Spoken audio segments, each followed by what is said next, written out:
कि पाकिस्तान ने मुंह तो दिया ट्रंप के मुंह पर। अल जजीरा हुआ कि ट्रंप को यह लगा कि पाकिस्तान तो अपना ही है, तो ट्रंप ने पाकिस्तान के ऊपर प्रेशर डाल रहा है कि वो इजराइल को रिकॉग्नाइज करे और अब्राहम अकॉर्ड साइन करे। ये तो पाकिस्तान कभी भी नहीं करेगा साहब, मर जाएगा तो भी नहीं करेगा, क्योंकि इजराइलियों के साथ तो उनका जन्मजात की दुश्मनी है। तो पाकिस्तान इस वक्त एक ऐसी बाजीगरी कर रहा है कि वो ट्रंप का विरोध भी कर रहा है, ईरान और अमेरिका के बीच में संधि वार्ता के लिए जगह भी तैयार कर रहा है और चीन को भी उसको अपना बड़ा दोस्त मान रहा है। में हम हिंदुस्तानियों के पिछवाड़ों में आग लगी हुई है, हमारे चूतड़ों में काफी तकलीफ है क्योंकि हमारी विदेश नीति फेल हुई है। Welcome to Uzair cricket. हम पाकिस्तान को अमेरिका का गुलाम समझते थे, लेकिन पाकिस्तान ने अमेरिका को इनकार कर ट्रंप के मुंह पर जूता मारा। ट्रंप को पाकिस्तान का बड़ा झटका। आगे बढ़ने से पहले मैं आपको बता दूं कि अमेरिका के पाकिस्तान कितना करीब है। इससे हमारे पिछवाड़ों में, हम हिंदुस्तानियों के पिछवाड़ों में आग लगी हुई है, हमारे चूतड़ों में काफी तकलीफ है क्योंकि हमारी विदेश नीति फेल हुई है। हमारे जो फलाना नेता है उसने नमस्ते दो लंड ट्रंप किया खूब चीख चीख के, लेकिन इस बेगैरत गुलाबी सुअर ने हमारे नेता को धोखा दिया। यहां तक कि हमारे यहां एक समुदाय है, एक दूसरी प्रजाति के लोग हैं जो किसी को भी भगवान मान लेते हैं, बस उसके अंदर यह खूबी होनी चाहिए कि मुसलमानों को गाली बकता हो, मुसलमानों को मारता हो। इसी बेसिस पर एक समुदाय ने गुलाबी सुअर को अपना भगवान मान लिया। भारत के अंदर उसकी पूजा अर्चना की, सड़कों पर उतर कर रैलियां की। यहां तक कि भारत के अंदर ही एक स्टेट में एक व्यक्ति ने तो ऐसी अंधभक्ति की कि उसकी मूर्ति बनाकर पूजा करना शुरू कर दिया। लेकिन गुलाबी सुअर तो गुलाबी सुअर था, उसने इन सबके मुंह पर लाइन से मुद्द दिया और भारत के प्रधानमंत्री मोदी का भी अपमान किया। पहले जो डंका पीटा जाता था कि अमेरिका भारत का दोस्त, ये सब खराब हो गया क्योंकि दुनिया देख रही है कि शहबाज शरीफ और आसिम मुनीर भाई व्हाइट हाउस में नाश्ता कर रहे हैं। हमारा वाला मेलोनी के साथ जो है, मेलोनी को टॉफी खिलाकर खुश हो रहा है। आप समझ रहे हो? हाँ, सच्चाई आपको मैं भी कहता हूं, मैं भी इंडियन मीडिया हूं भाई, मैं भी खुला बोलता था कि ये देखो जी ये क्या हो रहा है, अमेरिका की चाटुकारिता कर रहा है शहबाज शरीफ, अमेरिका का पेशाब पी रहा है शहबाज शरीफ, सब कुछ कहता था मैं। लेकिन भाई गोदी मीडिया में और मुझ में फर्क यही है ना कि मैं सच बयान करूंगा। अब आप देखिएगा, गोदी मीडिया ये खबर नहीं दिखाएगा जो मैं आपको बता रहा हूं, ये सवाल नहीं उठाएगा। सुनिए, गुलाबी सुअर ने पाकिस्तान को बिल्कुल अपना करीबी बना लिया। पाकिस्तान क्यों मना करेगा भाई, जब हमारा वाला कल तक पीने को तैयार था, समझ रहे हो? और आज तक इतना डरा हुआ है वो कि ट्रंप का नाम नहीं लेता अपने बयानों में कि ट्रंप कहीं मेरी एप्स्टीन फाइल रिलीज ना कर दे। भाई इजराइल जाकर नाच के आया है नचनिया, ये तमाम दुनिया के सामने बातें हैं, समझ रहे हो? तो भाई अब मामला यह हुआ कि ट्रंप को यह लगा कि पाकिस्तान तो अपना ही है, तो ट्रंप ने धमकी भरे लहजे में कल कहा था कि तमाम अरब देशों को अब्राहम अकॉर्ड में शामिल होना चाहिए, इंक्लूडिंग पाकिस्तान का भी नाम लिया था। और डोनाल्ड ट्रंप ने अपने बकायदा ट्वीट में इस बात को कहा। ट्रंप को यकीन था कि पाकिस्तान जितना हमारे क्लोज आ चुका है, पाकिस्तान तुरंत या तो कुछ बोलेगा नहीं, सऊदी अरब की तरह गोल गोल बातें कर देगा, खिलाफ नहीं बोलेगा, गोल गोल कर देगा। लेकिन नहीं, पाकिस्तान की सरकार ने सरकारी तौर से साफ इनकार कर दिया कि हमारी नीति में ही नहीं है, हमारे खून में ही नहीं है, दिल दिमाग जबान मन तन कहीं है ही नहीं कि हम इजराइल के साथ नॉर्मलाइजेशन कर लें किसी भी हालत में। यानी पाकिस्तान की सरकार ने गुलाबी सुअर के मुंह में मूत दिया। वो अपने मित्र के मुंह में मूतता है गुलाबी सुअर यहां भारत में, और उसको लगता था गुलाबी सुअर को कि शहबाज शरीफ की सरकार, पाकिस्तान की सरकार अब तो मैं जो कहूंगा वो करेगी। लेकिन ऐसा नहीं हुआ। कतर ने मना किया, सऊदी ने मना किया और फिर पाकिस्तान ने साफ इनकार कर दिया कि नहीं मुन्ना, होगे तुम बहुत बड़े राष्ट्रपति और होगे तुम पता नहीं अलान के फलान, लेकिन इजराइल के साथ नॉर्मलाइजेशन पाकिस्तान नहीं करेगा। गोदी मीडिया दिखाएगा आपको ये खबर? नहीं दिखाएगा, क्योंकि गोदी मीडिया और प्रधानमंत्री मोदी, खुद वो मोदी और अंधभक्तों का बाप, इजराइल को अपना बाप फादरलैंड बना के आया है। तो ऐसे में आपको क्या लगता है ये खबर चलाई जाएगी कि पाकिस्तान ने मुंह तो दिया ट्रंप के मुंह पर? अल जजीरा का सोर्स लगा रहा हूं, देख लीजिए, पेश किया। लेकिन पाकिस्तान ने ट्रंप को दो टूक जवाब दे दिया कि वो अपनी विचारधारा से समझौता नहीं करेगा। ट्रंप के भारी दबाव के बाद भी पाकिस्तान का नो कहना क्या नया बवाल खड़ा कर देगा? इसी बेहद गंभीर मुद्दे पर करेंगे चर्चा। ट्रंप का अब्राहम अकॉर्ड साइन करने के लिए सारे मिडिल ईस्ट के देशों के साथ एक आप क्या कह सकते हैं उसको, वार्ता, ऑनलाइन वार्ता। ऐसे वक्त में जबकि कतर में बातचीत चल रही है और ऐसे वक्त में ही ट्रंप क्यों मिडिल ईस्ट के देशों के ऊपर ये दबाव डालने की कोशिश कर रहे हैं कि वो अब्राहमिक अकॉर्ड करें। अब्राहमिक अकॉर्ड का अर्थ क्या है कि यानी मिडिल ईस्ट के देश इजराइल के साथ शांति वार्ता पे तैयार हो जाए। यानी वो ये मान लें कि मिडिल ईस्ट के अंदर इजराइल एग्जिस्ट करता है, इजराइल के एग्जिस्टेंस को लेकर मिडिल ईस्ट के देशों में जो एक प्रतिरोध है, विरोध है, उसको खत्म कर दे। 2020 में जब ट्रंप अमेरिका के राष्ट्रपति पहले टर्म में थे, उस वक्त भी यूएई और बहरीन के साथ एक अब्राहमिक अकॉर्ड हुआ था इजराइल के साथ। यानी यूएई और बहरीन इस बात को तैयार हो गए थे कि वो इजराइल के एग्जिस्टेंस को स्वीकार करते हैं और उनके साथ वो शांति वार्ता या मिलजुल कर रहने के लिए तैयार है। सूडान जैसे कुछ दूसरे देशों ने भी उसमें स्वीकृति कर दी थी और यह माना जा रहा था कि ट्रंप का ये जो अब्राहमिक अकॉर्ड है ये आगे बढ़ेगा और इसमें दूसरे और देश भी मिडिल ईस्ट के शामिल होंगे। ट्रंप चुनाव हार गए, उसके बाद जो बाइडेन आए और उस पर कोई बहुत ज्यादा जोर अब्राहमिक अकॉर्ड पे नहीं पड़ा। बड़े पैमाने पर नरसंहार हुआ है, जेनोसाइड हुआ है, 75,000 से ज्यादा लोगों का कत्ल किया गया है, पूरे गजा को पूरी तरीके से फ्लैट कर दिया गया है और इजराइल किसी भी हालत में फिलिस्तीन को रिकॉग्नाइज करने के लिए तैयार नहीं है, बल्कि उनकी पूरी आबादी को खत्म करना चाहता है। यह बात अब कम से कम मिडिल ईस्ट के देश और इस्लामिक कंट्रीज बात को कतई नहीं मानेंगे। इसलिए पाकिस्तान ने जबरदस्त विरोध किया। अंतर विरोध देखिए आप कि पाकिस्तान के अंदर इतनी हिम्मत है कि वो जो मीडिएशन कर रहा है, जो अमेरिका का दोस्त माना जा रहा है, वो बहुत तीखे तरीके से ट्रंप का विरोध कर रहा है, अमेरिका का विरोध कर रहा है। बोला ये संभव नहीं होगा।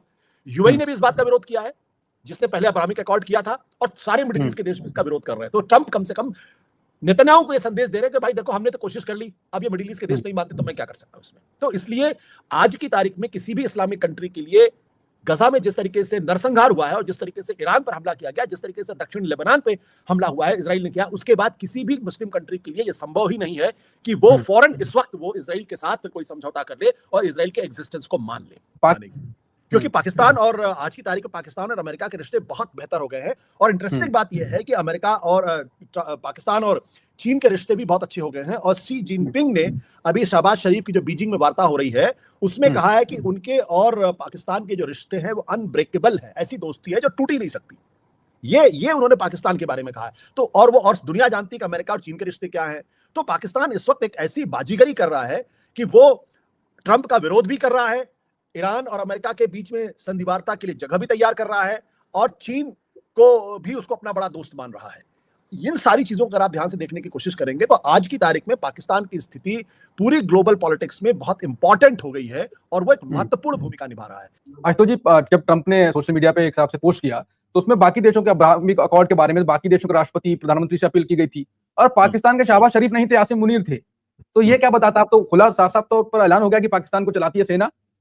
और बोले हैं दो चीजें हैं। पाकिस्तान के जो प्राइम मिनिस्टर हैं शहबाज शरीफ, वो इस वक्त बीजिंग की यात्रा पे है, वो इस वक्त चीन में है, तो हो सकता है उनका क्लैश हो। और दूसरी बात, इसमें कहां किसी को संदेह है कि पाकिस्तान को चलाता तो पाकिस्तान की आर्मी ही है। और आसिम मुनीर के जो है वो सेना प्रमुख बनने के बाद जो पाकिस्तान की डिप्लोमेटिक जो राजनयिक जो क्षमता है उसमें जबरदस्त तरीके से बढ़ोतरी हुई है। और वो सिर्फ इसलिए हो पाई है क्योंकि जो भी व्यक्ति इस वक्त पाकिस्तान से बात कर रहा है उसको मालूम है कि पाकिस्तान की असली ताकत उसकी सेना के पास है। तो ऐसे में सेना के प्रमुख से ही बात क्यों न की जाए, तो उसमें किसी तरीके का कोई कंफ्यूजन नहीं होगा। मान लिया प्रधानमंत्री कोई डील करके आते हैं और उसके बाद सेना उसको मना कर देती, तो फिर क्या होगा? तो उस डील का कोई अर्थ नहीं रहेगा। तो ट्रंप कम से कम इतने समझदार तो हैं, या दूसरे देशों के नेता इतने तो समझदार हैं, को जानते हैं कि असली ताकत आसिम मुनीर के पास है। आप आसिम मुनीर के साथ किसी तरीके की बातचीत कर लीजिए, अगर वो तैयार हो जाते हैं तो पाकिस्तान के साथ डील करना है, पाकिस्तान के साथ कोई बिजनेस करना सबसे आसान काम हो जाएगा। तो मुझे लगता है ये उसका असर है, इसको बहुत ज्यादा समझने की जरूरत नहीं है। जो भारत है, जो पाकिस्तान ने अभी किया तो बोल गया ट्रंप के खिलाफ, आपने कहा हो सकता है ट्रंप ने ये बात कही हो, वहां पर अगर हमारी सरकार होती सेम भाषा होती या चुप रहती? भारत वो लेवरेज खो चुका है। भारत की जो स्ट्रेटेजिक इंपॉर्टेंस होनी चाहिए थी वो अब है नहीं। और इसके लिए भारत सरकार की जो मोदी सरकार है उसकी डिप्लोमेसी उसके लिए जिम्मेदार है। जिस दिन आप युद्ध के पहले आप इजराइल गए और वहां की संसद को आपने संबोधित किया और उसके 2 दिन बाद वहां हमला हुआ, और फिर जब ईरान के सुप्रीम लीडर का कत्ल हुआ और आप चुप रहे, उस दिन आपने वो लेवरेज पूरे मिडिल ईस्ट के अंदर आपने खो दी। आज की तारीख में जिस तरीके से गजा के अंदर नरसंहार हुआ है, जिस तरीके से गजा के अंदर लोगों का जो तबाही मचाई गई है, उससे आप कितनी भी मिजाज पुरुषी किसी भी मुस्लिम देश की कर लीजिए, वो आपके साथ एक सीमा के बाद खड़े नहीं होंगे। और इसीलिए जो अब्राहमिक अकॉर्ड ट्रंप करने की कोशिश कर रहे हैं, वो इस बात को जानते हैं कि अगर उन्होंने इजराइल के साथ कोई शांति वार्ता करने की कोशिश की और उसमें फलस्तीन को अगर आपने पूरी तरीके से इग्नोर कर दिया, तो उनके अपने देश के अंदर अपनी ही सरकारों के खिलाफ बगावत हो सकती है। इसलिए और भारत ने लगातार ये दिखाने की कोशिश की मिडिल ईस्ट में कि वो पूरी मजबूती के साथ इजराइल के साथ है। तो भले ही उनके जो राष्ट्राध्यक्ष हों या उनके जो तमाम बड़े-बड़े जिसे कहते हैं ना कि उनके जो जो राजा या किंग एम्परर जो भी आप कहना चाहे कह लीजिए, मिडिल ईस्ट में तो राजा ही है आज की तारीख में, सुल्तान जो कुछ कहना चाहे, वो भले ही प्रधानमंत्री को गले लगाएं और भले ही प्रधानमंत्री को अपने तमाम अवार्ड दे दे, लेकिन हकीकत यह है कि मुस्लिम जो अवाम है वो फिलिस्तीन के मसले को भूलती हुई दिखाई नहीं पड़ती है। पाकिस्तान के ऊपर प्रेशर डाल रहा है कि वो इजराइल को रिकॉग्नाइज करे और अब्राहम अकॉर्ड साइन करे। ये तो पाकिस्तान कभी भी नहीं करेगा साहब, मर जाएगा तो भी नहीं करेगा, क्योंकि इजरायलियों के साथ तो उनका जन्मजात की दुश्मनी है। और अगर कहीं सरकार ने इजराइल को रिकॉग्नाइज कर लिया तो उनका तख्ता पलट हो जाएगा वहां पर। पाकिस्तान की जनता ही नहीं छोड़ेगी उनको। उनकी अपनी अंदरूनी सिचुएशन जो पॉलिटिक्स है वो बहुत डेलिकेट है वहां पर, और ये कोई इंडिया थोड़ी जो आप रिकॉग्नाइज कर दोगे। वहां की जो पॉलिटिक्स है, वहां के जो लोग हैं, उनकी सोच अलग है। ईरान के ऊपर ठीक है, जो भी चल रहा है, जो डिलेमा इस टाइम चल रहा है, उसमें मारामारी अभी भी शुरू है और कुछ ना कुछ झड़पें हो रही हैं अभी भी हॉर्मुज़ के अंदर, अमेरिका और ईरान के बीच में, और कभी भी वो बड़ा रूप ले सकती है, कोई शक वाली बात नहीं है। लेकिन पहली खबर तो यही मेन है कि ट्रंप प्रेशराइज कर रहे हैं बुरी तरह से कि तुम इसको, पाकिस्तान जो है अब्राहम अकॉर्ड पे साइन करे और इजराइल को रिकॉग्नाइज करे, लेकिन पाकिस्तान ने इसको पूरा खारिज कर दिया है। पाकिस्तान के डिफेंस मिनिस्टर ख्वाजा मोहम्मद आसिफ ने स्पष्ट किया कि इस्लामाबाद किसी भी ऐसे समझौते का हिस्सा नहीं बनेगा जो उनके मुल्क के अपने नजरियात हैं या अपनी सोच है, और फिलिस्तीन के मुद्दे पर जो उनकी काफी पुरानी जो पॉलिसी है उसके खिलाफ हो। पाकिस्तान की फॉरेन मिनिस्टर का कहना है कि जब तक फिलिस्तीन को एक इंडिपेंडेंट कंट्री का दर्जा नहीं मिलता, इजराइल को रिकॉग्नाइज करने का सवाल नहीं पैदा होता। पाकिस्तान दुनिया का एक ऐसा मुल्क है जिसके पासपोर्ट पे लिखा रहता है कि valid for all nations except Israel, और अब ये बांग्लादेश भी करने जा रहा है कि valid for all nations except Israel. Trump ने केवल पाकिस्तान ही नहीं बल्कि Saudi, Qatar, Turkey, Egypt, Jordan से भी अब्राहम अकॉर्ड में शामिल होने की अपील की है, लेकिन अधिकतर मुस्लिम देश इसके खिलाफ हैं। इवन सऊदी भी इस टाइम खिलाफ है, और सऊदी इस टाइम कोई ऐसा काम नहीं करना चाहेगा जो उसके मुल्क की जनता की फीलिंग के खिलाफ चला जाए। दरअसल सच बात तो यह है कि ये ज्यूज लॉबी का असर है कि कहीं ना कहीं अब्राहम अकॉर्ड को एक्सेप्ट करवाकर गल्फ के लोगों को गुलाम बनाने का एक पूरा का पूरा प्रोसेस स्टार्ट किया जाए। अब मुसीबत यह है कि ट्रंप क्यों चाहते हैं, ट्रंप का क्या इंटरेस्ट है कि अब्राहम अकॉर्ड हो, उनको क्या करना है इसके लिए, उनकी जरूरत क्या है अल्टीमेटली, मुझे नहीं समझ में आता, सिवाय इसके कि उसके ऊपर उनकी अपनी जो जूस लॉबी है, खास तौर से जिसमें जैरेड कुशनर उनके दामाद भी हैं, और एक होल होस्ट ऑफ सारी की सारी weapon lobby, insurance lobby, medical lobby और बाकी जो इंडस्ट्रियल लॉबी है, सारी की सारी ले दे के पूरी जूस की लॉबी है। सच बात तो ये कि 60 लाख जूस जो अमेरिका में है वो 35 करोड़ क्रिश्चियंस को गुलाम बना के रखते हैं। ये मैं पहले से कहता आया हूं कि अमेरिका एक गुलाम मुल्क है। अमेरिका के 35 करोड़ जो सारे के सारे सो कॉल्ड क्रिश्चियंस है, अधिकतर क्रिश्चियंस है वहां पर, वो सारे के सारे 60 लाख जूस के गुलाम है। अमेरिका कोई आजाद मुल्क नहीं है, ये गुलाम मुल्क है। और ये अब्राहम अकॉर्ड मुझे लगता है कि ये तो कोई भी एक्सेप्ट नहीं करेगा, सऊदी भी एक्सेप्ट फिलहाल नहीं करने जा रहा है। और जैसे कि आपने देखा कि विक्रांत गुप्ता किस तरह से पाकिस्तान टीम को प्रेस कर रहे हैं। अगर आप भारत पर पाकिस्तान का रिएक्शन देखना और सुनना पसंद करते हैं तो हमारे चैनल उज़ैर क्रिकेट को लाजमी सब्सक्राइब करें। आपसे अगली वीडियो में मुलाकात होगी, तब तक के लिए अल्लाह हाफ़िज़।